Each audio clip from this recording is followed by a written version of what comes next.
Hi, this is Dr. Priyanksha, physical therapist, and today I'm going to talk about lateral epicondylitis, also commonly known as tennis elbow. Tennis elbow, by definition, is a degenerative condition of the extensor group of muscles originating at the outside of the elbow here in this position. It is diagnosed by two tests, basically the resisted extension test, also known as the Cosen's test. You resist the wrist upwards and there is a pain at the forearm and this region, and the Cosen's test is positive. Another test is the Mills test, or the resisted middle finger resistance test.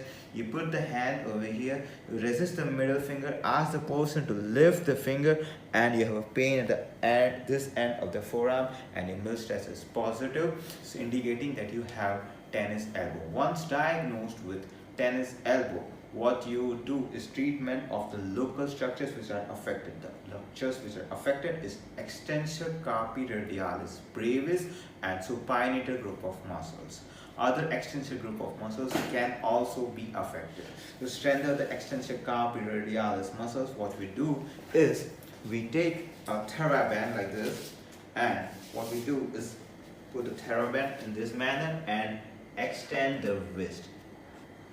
Also for supination, you can take the TheraBand, resist in this direction and move in this direction, and you strengthen the supinator group of muscles. So this local strengthening has some effectiveness, but most of the time what is my experience is this type of exercises does not help in 10 cases of tennis elbow. So what is the problem? Your problem is right here, but the solution is not right here. So what you have to do is think out of the box. You have to think of other parts of the kinetic chain, such as your wrist and your shoulder, which may be affecting this condition, your elbow. I will tell you with an example.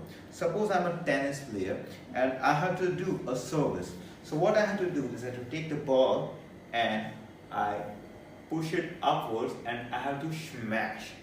Now, in order to smash, what is required is a great amount of force from a flexor group of muscles, and they concentrically push the racket downwards, and a great amount of force from an eccentric group of muscles, shoulder extensors, they eccentrically contract and put the amount of desired force. But what if the flexor group of muscles or eccentric shoulder extensors are weak?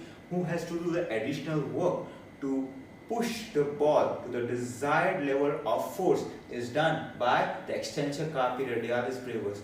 The extensor carpi radialis brevis, it is done by eccentrically contracting extensor carpi radialis group of muscles, which is not its action. It is not designed to do so. So repeated action of smashes or throwing can contribute to this type of pain. This explains why 50% of tennis players experience tennis elbow in some point of their career. But what about the people who have never played tennis? This can be explained by their poor posture.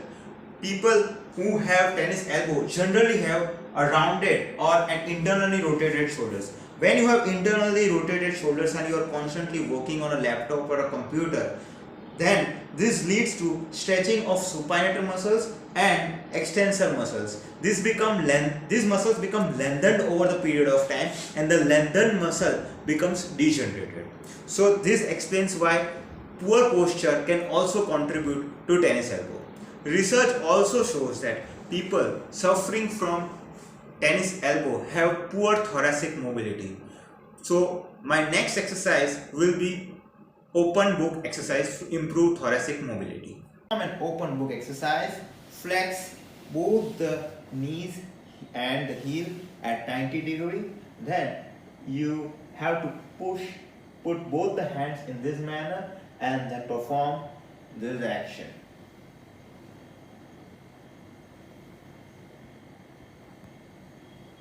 All you have not to do is to not raise the knee.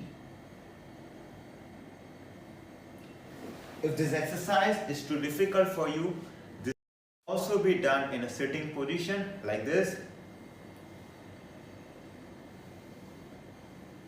Research also shows that People suffering from tennis elbow or lateral epicondylitis also have weak external rotators and weak shoulder abductors. So strengthening the shoulder stabilizers and external rotators is very necessary. So my next exercise is strengthening the shoulder stabilizers.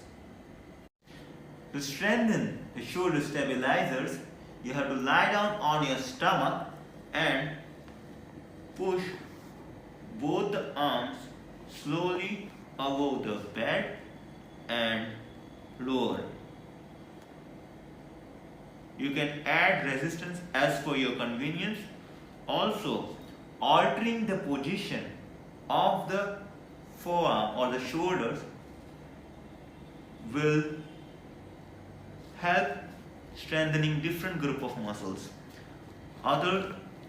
You can also try with the V exercises.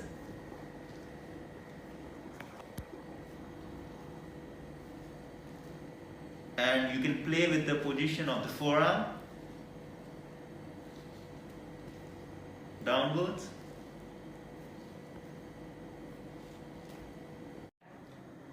My third exercise is the strengthening of external rotators. Strengthening of external rotators can be done by a dumbbell in sideline. It can also be done by a TheraBand in this way.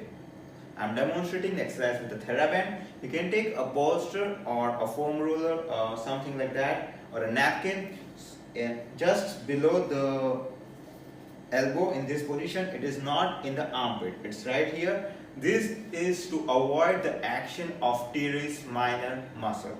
So what you have to do is you have to just push both the shoulders back, brace both the shoulders, and then you have to push the TheraBand outwards and hold 5 seconds. 1, 2, 3, 4, 5. Relax and inwards. Again, you have to brace both the shoulders together in this manner and outside, pull, and hold for 5 seconds. 1, 2, 3, 4, 5. What not to do in this exercise is you don't have to move your body outwards, or you don't have to move your pelvis in this direction. This common mistake to be. Actually, one fix for tennis elbow. What I would like to tell is assess the entire kinetic chain to of the person suffering from tennis elbow. Hope you find this video to be useful, and if you think that it is a useful video, please share this video with the person suffering with tennis elbow. Thank you.